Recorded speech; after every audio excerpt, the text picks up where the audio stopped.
तो आप लोग को मैं पिछली क्लास में सदिश राशि और अदिश राशि यानी राशियों के बारे में बताया था। बेसिकली राशियाँ क्या होती हैं, फिर फिजिकल क्वांटिटीज़ क्या होती हैं, यानी भौतिक राशियाँ क्या होती हैं। उसके बाद से हमारे मूल राशियाँ क्या होती हैं, उसके बाद दिशाओं के आधार पे हमारी भौतिक राशियाँ कितनी प्रकार की होती हैं, वो बताया था। और आज हम आप लोग को बताने वाले हैं विमाओं के बारे में, और विमाओं के बारे में बताने से पहले आज हम आप लोग को बताएँगे व्युत्पन्न राशियों के बारे में। व्युत्पन्न राशियों का मतलब ये है कि मूल राशियाँ हमने बताया था कि जैसे हमारे इंग्लिश में वॉवेल और कॉन्सोनेंट होते हैं, जैसे स्वर और व्यंजन होते हैं। हमने बताया था कि स्वर क्या होते हैं कि जो बिना किसी और स्वर या वॉवेल कॉन्सोनेंट सॉरी जो बिना किसी वॉवेल और कॉन्सोनेंट की सहायता लिए बोले जाते हैं, उसे हम लोग स्वर कहते हैं, यानी वॉवेल कहते हैं। वैसे ही हमारी क्या होती है, मूल राशियाँ होती हैं, मूल राशियाँ जाते हैं। उसको हम लोग मूल राशियाँ कहते हैं। मूल राशि के बाद से हमने मूल मात्रक के बारे में बताया था कि हमारी 7 मूल राशियाँ थीं और 7 मूल मात्रक थे। उसके बाद से क्या है, आज हम आप लोग को बताने वाले हैं बीमाओं के बारे में। अच्छा, सबसे पहले बीमाएँ होती क्या हैं, इसके बारे में हम लोग जानते हैं। तो बीमा हमारी राशि किसी भी भौतिक राशि में कितने मूल राशि इस्तेमाल हुए हैं, यानी प्रयोग हुए हैं,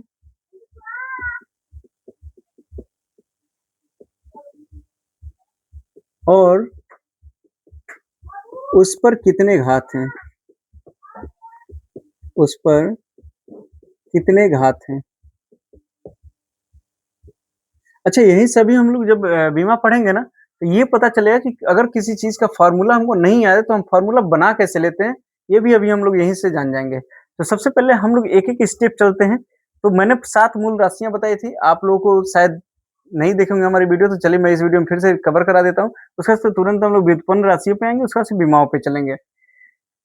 तो जब हम लोग राशियों के बारे में बात करते हैं, तो 7 मूल राशियाँ होती हैं, जिसमें पहला आता है हमारा द्रव्यमान। द्रव्यमान का मात्रक होता है किलोग्राम, और इसकी जो विमीय संकेत, यानी जो डायमेंशन होता है हमारा लिखने का, जो हमारा रिप्रेजेंट करने का, वो होता है क्या चीज़, किलोग्राम को हम लोग लिखते हैं एम से। उसके बाद से हमारा दूसरा होता है लंबाई, और लंबाई का जो मात्रक होता है वो होता है मीटर। मीटर को हम लोग स्मॉल एम से लिखते हैं, और ये इसका जो विमीय जो रिप्रेजेंटेटिव होता है वो होता है एल। ऐसे ही हम लोग तीसरा होता है हमारे समय, और समय का जो मात्रक होता है वो होता है सेकंड, और इसको हम लोग लिखते हैं कैपिटल टी से। ऐसे ही हमारा होता है पांचवा ताप, चौथा ताप। ताप को हम लोग नापते हैं केल्विन में, और इसको हम लोग लिखते हैं थीटा में। फिर हमारा पांचवा होता है, ताप के बाद से आता है धारा, और धारा को हम लोग नापते हैं किसमें, एम्पियर में। और इसका जो लिखने का तरीका होता है वो होता है कैपिटल ए। ऐसे ही हमारा छठवां आता है ज्योति तीव्रता, और इसको हम लोग लिखते हैं कैंडला में, और इसको हम लोग जे से रिप्रेजेंट करते हैं। और ऐसे ही सातवां आता है हमारा पदार्थ की मात्रा, और इसको हम लोग नापते हैं मोल में, और इसको हम लोग एन में रिप्रेजेंट करते हैं, यानी लिखते हैं। ठीक है,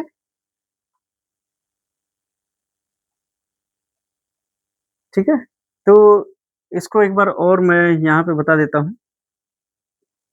धारा को हम लोग नापते हैं एम्पियर में, और इसको हम लोग ए से लिखते हैं। और फिर हमारी ज्योति तीव्रता होती है, इसको हम लोग नापते हैं कैंडला में, और इसको हम लोग रिप्रेजेंट करते हैं जे से। और फिर आता है हमारा पदार्थ की मात्रा, और पदार्थ की मात्रा को हम लोग नापते हैं मोल में और इसको रिप्रेजेंट करते हैं कैपिटल एन में। चलिए, ये हमारे 7 मूल राशियाँ हो गई, 7 मूल मात्रक हो गए और हमारे 7 जो हमारे मूल मूल क्या आप लोग कहते हैं बीमा रिप्रेजेंट करने का जो तरीका होता है वो हो गया। हम हमेशा इसको जो बड़ा वाला ब्रैकेट होता है उसमें लिखते हैं और कैपिटल लेटर में लिखते हैं। अब हम लोग आते हैं व्युत्पन्न राशियों के बारे में। व्युत्पन्न राशियाँ क्या होती हैं? जो मूल राशियों से मिलकर बनती हैं। जैसे अगर हम कहें कि आयतन का फ़ॉर्मूला क्या होता है, तो आप लोग क्या लिखोगे? आयतन का फ़ॉर्मूला आप लोग लिखोगे लंबाई गुणे चौड़ाई और गुणे ऊँचाई, ये लिखोगे। तो लेकिन अगर हम बेसिकली एक चीज़ हटा दें यहाँ से कि लंबाई, चौड़ाई और ऊँचाई को हटा के और एक दूसरे पर्पज़ से सोचें, यानी दूसरे अगर हम पॉइंट ऑफ व्यू से सोचें, तो क्या देखेंगे कि लंबाई को भी हम लोग लेंथ कहते हैं। हम लोग क्या कहते हैं? लंबाई को भी लेंथ कहते हैं। चौड़ाई भी एक क्या है? लेंथ है। ऊँचाई भी क्या है? एक लेंथ है। इसका मतलब क्या हुआ? लेंथ को भी हम लोग मीटर में नापते हैं और इस लेंथ को भी हम लोग मीटर में नापेंगे और इस लेंथ को भी हम लोग मीटर में नापेंगे और यहाँ से हम देखेंगे तो आयतन का जो निकल के आया मात्रक वो क्या निकल के आया? मीटर क्यूब निकल के आया। चलिए, मीटर क्यूब निकल के आया। ऐसे ही अगर हम बल का देखें, आयतन के बाद से अगर हम बल का देखें F=2 तो फ़ॉर्मूला होता है m/a और इससे पहले अगर जो हम a का देखें यानी त्वरण का तो a बराबर क्या होता है? v/t यानी वेग बटा समय। अब वेग बटा समय को अगर हम निकाल लें तो एक तरह से अगर जो हम वेग को देखें तो वेग बराबर क्या होता है? दूरी बटा समय या विस्थापन बटा समय। अब यहाँ से अगर हम देखें तो दूरी को हम लोग अब दूरी क्या है? एक लेंथ है। दूरी क्या है? एक लेंथ है, तो दूरी को हम लोग नापेंगे किसमें? मीटर में और समय को नापेंगे सेकंड में। उसके बाद अगर हम यहाँ से देखें तो इसका क्या होगा? मीटर प्रति सेकंड और एक और सेकंड नीचे आएगा तो ये हो जाएगा मीटर प्रति सेकंड स्क्वायर। अब यहाँ पे वही चीज़ रखेंगे तो हम लोग मास ये फ़ॉर्मूला होता है मास इंटू एक्सेलरेशन यानी द्रव्यमान गुणे त्वरण। तो द्रव्यमान को हम लोग नापते हैं किसमें? किलोग्राम में और त्वरण का क्या निकल गया? मीटर प्रति सेकंड स्क्वायर। लेकिन अगर हम कहें कि हम क्या न्यूटन ने क्या किया था? फ़ोर्स का यानी बल का खोज किया था। इस वजह से हम किलोग्राम मीटर प्रति सेकंड स्क्वायर को न्यूटन लिखते हैं। हम इसको क्या लिखते हैं? न्यूटन लिखते हैं। तो यहाँ से दिख रहा है कि सारे के सारे जितने भी मात्रक हमारे आ रहे हैं, यानी जितने भी हमारे राशियाँ उत्पन्न हो रही हैं, ये सारी की सारी मूल राशियों से ही मिलके बन रही हैं और उनके मात्रक जो हैं, वो मूल मात्रक से ही मिलके निकल रहे हैं। यहाँ तक बात आपको समझ में आ गई होगी। अब हम लोग आते हैं बीमाओं के कैसे बीमा प्रदर्शित करते हैं, बीमाओं पे आते हैं। तो बीमा क्या होती है? अगर हम यहीं पे आ जाएँ, आयतन पे ही, तो लंबाई को हम लोग किससे लिख रहे थे? यहाँ देखिए लंबाई को हम एल से लिख रहे थे। एक एल यहाँ पे, एक एल यहाँ पे और एक एल यहाँ पे। ये मिला क्या होगा? एल की पावर 3 हो जाएगा। ये हमारी क्या हो गई? आयतन का बीमा हो गया। यानी अब आपको लंबाई गुणे चौड़ाई गुणे ऊँचाई याद करने की ज़रूरत नहीं है। अब आप सिर्फ़ L3 याद कर लेंगे, यानी L की पावर 3 याद कर लेंगे, तो आपको ये पता चल जाएगा कि 3 बार लेंथ का मल्टीप्लाई हो रहा है। अब वो लेंथ एक लंबाई और एक ऊँचाई, एक चौड़ाई होगी। तो हमको क्या करना है? इतना लंबा-चौड़ा लंबाई गुणे चौड़ाई गुणे ऊँचाई याद करने की ज़रूरत नहीं है। हम लोग डायरेक्ट L3 भी अगर याद कर लें, यानी L की पावर 3 भी, तो हम लोग ये दिमाग में ये सोच सकते हैं कि L की पावर 3 मतलब कि लेंथ का यानी जो लंबाई उसकी 3 बार गुणा हो रही है। तो हम लोग किसी का क्वेश्चन में ना कन्फ्यूज़ नहीं होंगे। दूसरी चीज़ कि अगर हम यहाँ से इसका निकालना चाहें, चलिए हम थोड़ा-सा वेग का निकालेंगे। अगर हम वेग का निकालना चाहें तो वेग बराबर क्या होता है? हम जानते हैं मीटर प्रति सेकंड इसका क्या होता है? कि मात्रक होता है। मीटर मीटर क्या है? एक लेंथ है। मीटर क्या है? एक लेंथ है यानी एक दूरी है, तो मीटर को हम लोग किसमें लिख रहे हैं? एल में लिख रहे हैं और सेकंड को किसमें लिखेंगे? टी में लिखेंगे। अब हमको इतना पता है कि जब ये वाली चीज़ ऊपर जाएगी, क्या होगी कि ये वाली चीज़ जब ऊपर जाएगी तो ये माइनस में हो जाएगी। किसमें होगी? माइनस में हो जाएगी, तो ये हो जाएगी एल और t-1। ये हो जाएगा किसका बीमा? वेग का। ये हो जाएगा वेग का बीमा। वेग का बीमा मतलब एल मतलब लेंथ और t-1 मतलब t-1 मतलब हो गया हमारा सेकंड, जो कि वो नीचे बटे में है। अब हम चलते हैं थोड़ा-सा और बीमा के बारे में और किसी दिन हम और बढ़िया क्लास लेंगे।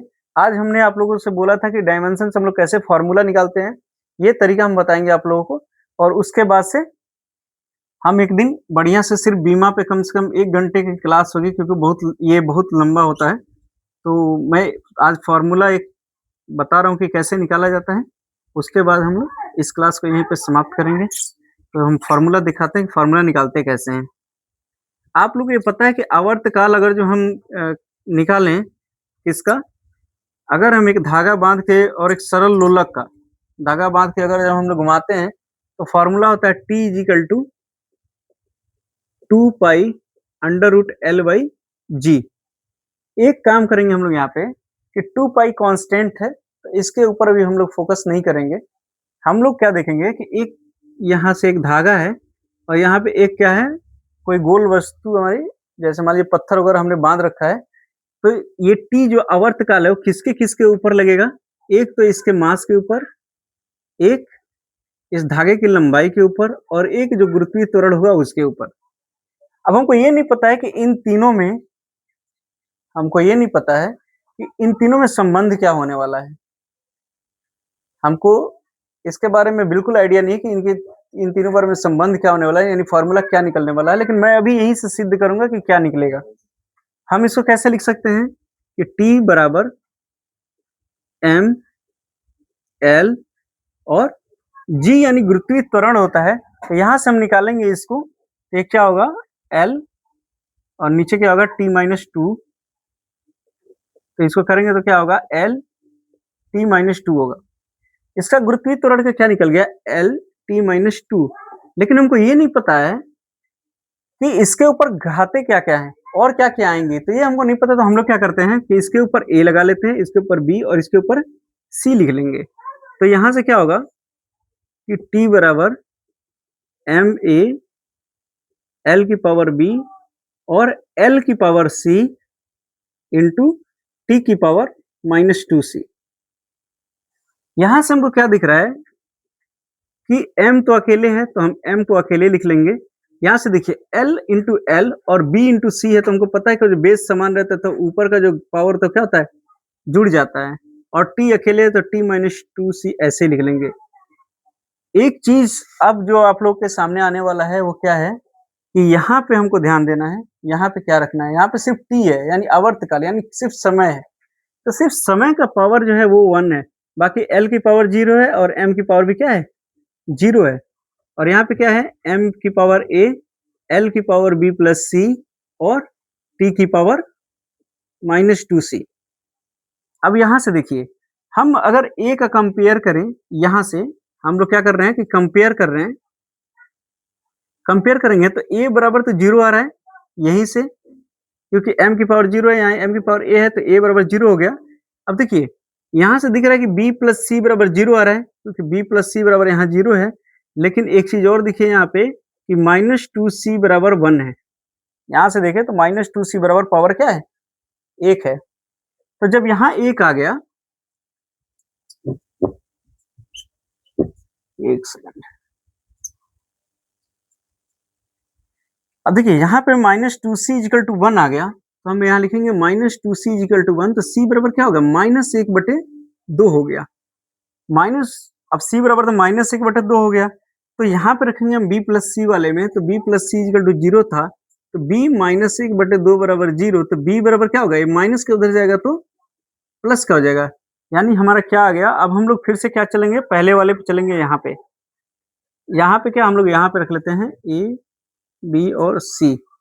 अब हम लोग इसमें यही वाला मान रखेंगे जो हमने यहाँ पे निकाला हुआ है। तो जब यहाँ पे रखेंगे क्या है T बराबर M की पावर 0 इंटू L की पावर 1/2 इंटू G की पावर -1/2, जो कि आप लोग यहाँ देख सकते हैं क्लियरली कि B बराबर +1/2 है और C बराबर -1/2 है, जो कि हमने यहाँ लिख दिया है। अब क्या होगा कि यहाँ से हम लिख सकते हैं T बराबर इस 0 का मतलब तो कुछ है नहीं, और जब हम ये वाला जब प्रोपोर्शनल हटाते हैं तो एक कांस्टेंट आ जाता है जो कि 2 पाई है, और हमको पता है L की पावर 1/2 मतलब क्या हुआ कि √L हो गया, और G की पावर -1/2 क्या हुआ कि नीचे आ जाएगा G की पावर 1/2, और नीचे G की पावर 1/2 का मतलब क्या हुआ कि √G। तो इसको हम लोग लिख सकते हैं T बराबर 2 पाई √L/G। यह हमारा क्या हो गया कि फॉर्मूला आज प्रूफ हो गया। सामने आ गया। तो आपको ये मेरा मेथड कैसा लगा?